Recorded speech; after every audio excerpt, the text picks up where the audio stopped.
Peggy 18.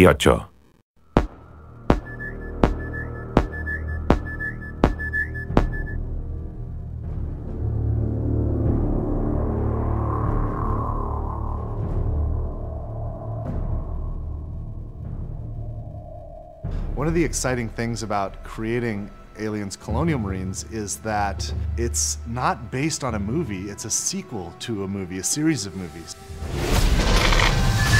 We had Ridley Scott's Alien, followed by James Cameron's Aliens.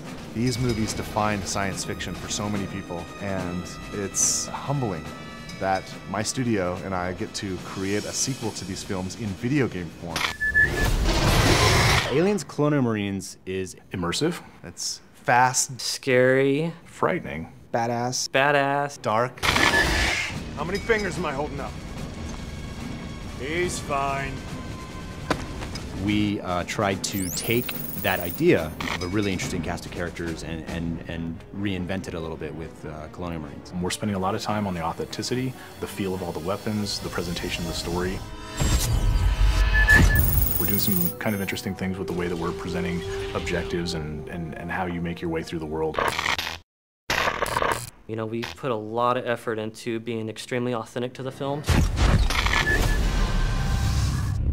We're trying to be very much within canon, and we know that a lot of the hardcore fans take this very seriously. In the past, we've gotten some feedback on screenshots or on some of the videos released, and we take that stuff very, very seriously.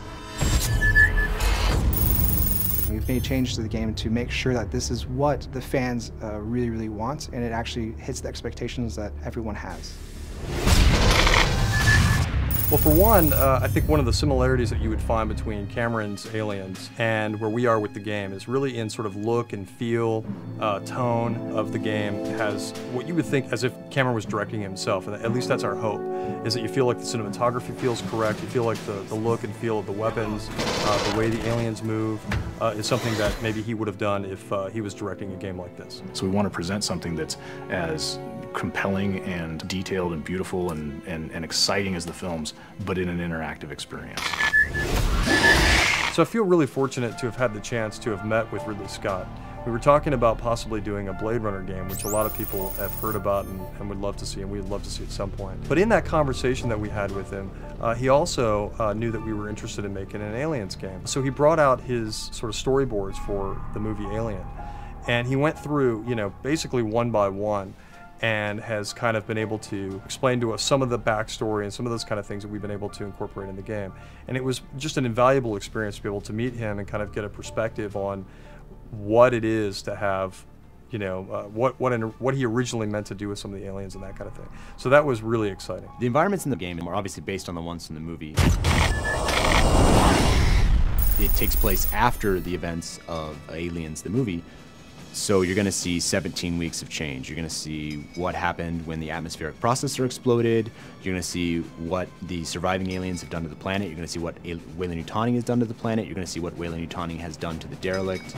You're definitely going to see what happened in the 17 weeks since the events in Aliens, the film. If you enjoyed the films, you'll get double satisfaction from it because of all the connections that stays true to the canon. It's got a very strong story, it's got great action, it's got an interesting enemy, it's got interesting environments, it'll make you shit your pants from time to time. The Aliens universe is just cool. You're Aliens Marines and you've got this badass arsenal, awesome armor and gear, and you get to go kick ass. We're Aliens fans, and we've taken the risk to tell the story of what happens next. These aliens are gnarly. Like, Colonial Marines are badasses. They can handle anything, right? Except for this.